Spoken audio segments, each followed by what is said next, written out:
Welcome, fellow deep divers. Today, we're embarking on a linguistic adventure that I'm genuinely excited about. You know those moments when you're trying to describe something, maybe a fleeting feeling or a really profound experience, or even when you suspect someone's being a bit, well, deceptive, and you just feel like your everyday words don't quite cut it.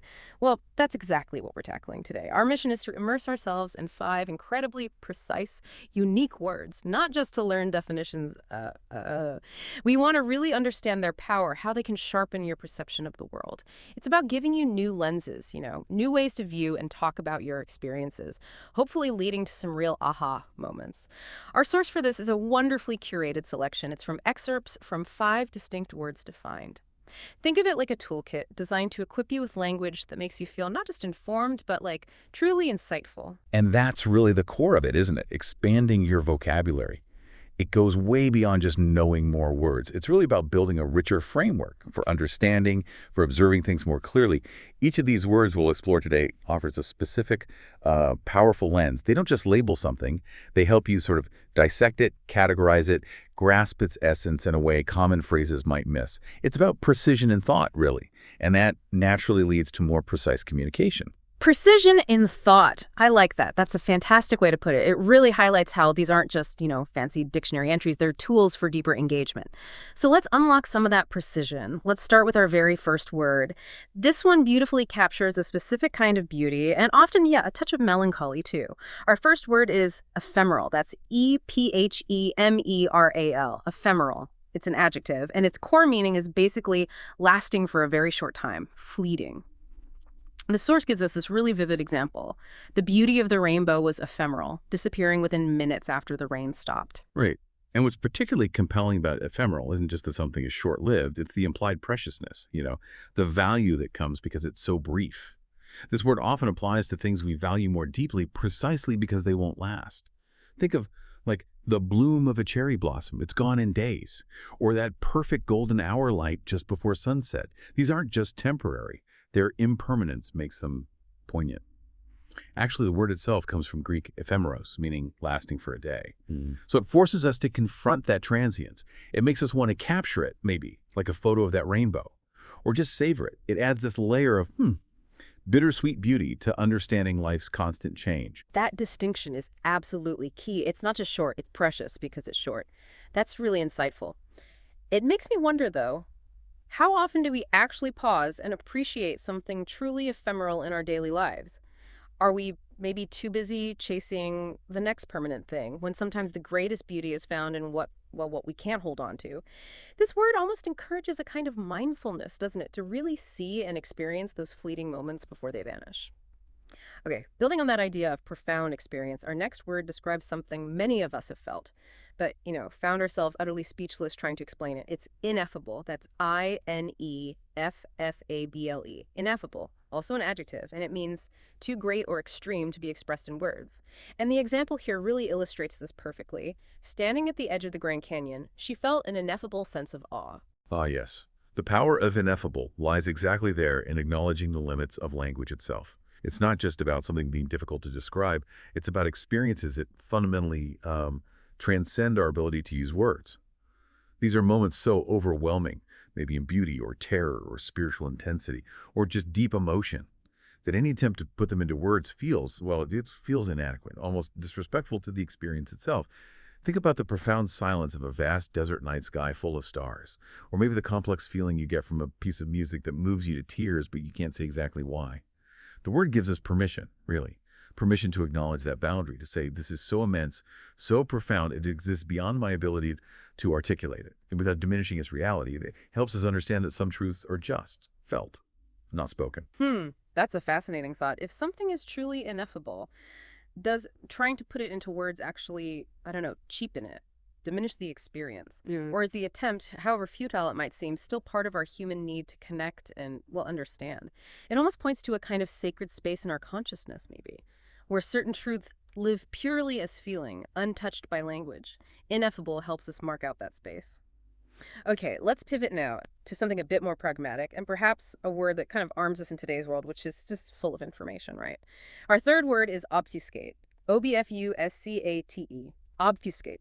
It's a verb, and its meaning is to deliberately make something unclear or difficult to understand, right? The example provided is very direct, very clear. The lawyer tried to obfuscate the truth with complicated jargon. Right. And the crucial element there, the absolute key, is deliberately. Obfuscate isn't about accidental confusion or just being bad at explaining something. No, it's an intentional act, an act to obscure, to bewilder. The word itself comes from Latin obfuscare, meaning to darken, which perfectly captures that intent. It's about creating a smokescreen, often using complex language or irrelevant details, maybe convoluted arguments, all to prevent clarity or accountability. You see this in, well, all sorts of contexts. A politician dodging a direct question, a corporate report just loaded with jargon to hide bad news, or even just someone in a personal chat trying to avoid taking responsibility for something. Understanding obfuscate helps us become more critical listeners, and readers too. It sharpens our ability to detect when information is being deliberately twisted or hidden. It empowers us, really, to demand clearer answers, more transparency, instead of just accepting the confusion. That's incredibly powerful, yeah. Knowing this word isn't just about identifying a tactic, it's about recognizing when someone is actively trying to mislead you or hide something. It's like a shield, almost, and a spotlight. So given that, how might we, as listeners or consumers of information, better protect ourselves? Protect ourselves from those who try to obfuscate. Does simply naming it, saying, hey, you're obfuscating, does that help dismantle it? It feels like a really crucial word for navigating our modern world, all this complex information flying around. Okay, on to our fourth word.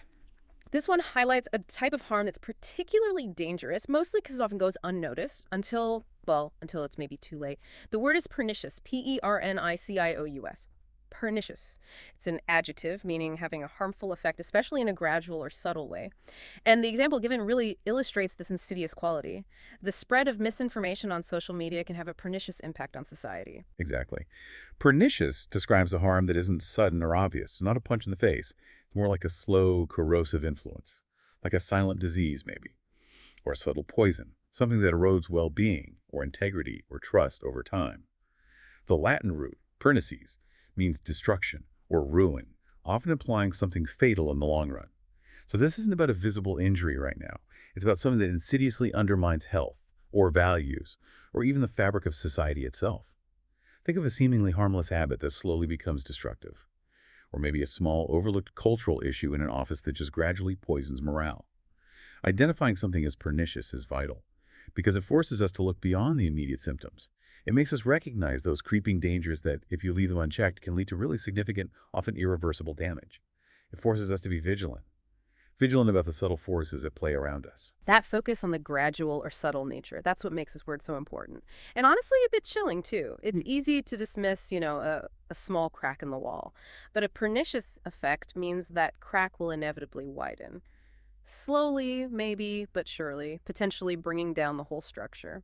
This word really asks us to think about causes, not just effects, to be aware of the slow burn, not just the explosion. How might we apply this in our own lives, then, to try and spot potentially pernicious influences before they become overwhelming? Right, and finally, let's end on a wonderfully uplifting note. Our fifth word, it's a concept that I think brings a smile to most people's faces. It's serendipity. That's Serendipity. Serendipity. It's a noun, and its meaning is the occurrence of events by chance in a happy or beneficial way. This example just paints a perfect picture. Meeting my best friend on a train journey was pure serendipity. Oh, serendipity is one of those delightful words, isn't it? And it has such a fascinating origin story. It was actually coined back in 1754 by Horace Walpole. He was inspired by this old Persian fairy tale, The Three Princes of Serendip. And these princes, the story goes, were always making discoveries kind of by accident and also by being clever sagacity, they called it, of things they weren't actually looking for. So it's more than just luck. It's fortunate chance, where an unexpected discovery or encounter brings a happy, beneficial outcome. It implies that sense of pleasant surprise, right? And often maybe a sort of subconscious readiness, an openness to recognize the benefit when it appears. It's that moment when you weren't looking for something specific, but you found something wonderful anyway. Could be stumbling on the perfect solution to a problem while you're daydreaming. Or, like the example, a chance conversation that leads to a fantastic new opportunity or friendship. It really highlights the beauty and the benefit of the unplanned. Reminds us that some of life's greatest gifts arrive unexpectedly. I love that origin story, The Three Princes of Serendip. It really captures that essence of, fortunate happenstance. But what's intriguing there is, you mentioned it wasn't just chance. The princes also had sagacity, cleverness, insight. So does that mean we can somehow cultivate serendipity or maybe increase the likelihood of it happening in our lives? Is there an art to being open to happy accidents? Or is it truly just pure random luck? It really invites us to think about how we move through the world, doesn't it? And whether a certain mindset might attract more of these wonderful unplanned benefits. Wow. What an incredible journey through these 5 words. Really powerful stuff. We've unpacked ephemeral, recognizing that precious beauty in fleeting things. Ineffable, acknowledging experiences that are just too profound for words. Obfuscate, understanding that deliberate act of making things unclear. Pernicious, identifying those subtle creeping harms. And serendipity, celebrating the sheer joy of happy beneficial accidents. Each one truly offers a unique lens, sharpening our vision, refining our ability to describe and comprehend the world. Absolutely. And think about how having these words shifts your internal monologue. It allows you to articulate experiences with a precision you might not have had before. They're more than just labels. They really are tools, tools that expand your capacity for perception, helping you notice nuances, perhaps identify hidden intentions, or appreciate beauty in ways that, well, that profoundly deepen your engagement with life. They invite a richer, more detailed understanding of reality, I think. That's the enduring power of language, isn't it? And the deep satisfaction of this kind of linguistic exploration. So I really encourage you, our listeners, actively listen for these words in conversations, in the media you consume, and maybe even try incorporating them into your own thinking. See how they feel. You might just find yourself seeing the world and your place in it with a newfound clarity, a new appreciation. And who knows, by simply being more attuned to the nuances these words represent, you might just find your own path filled with a little more delightful serendipity.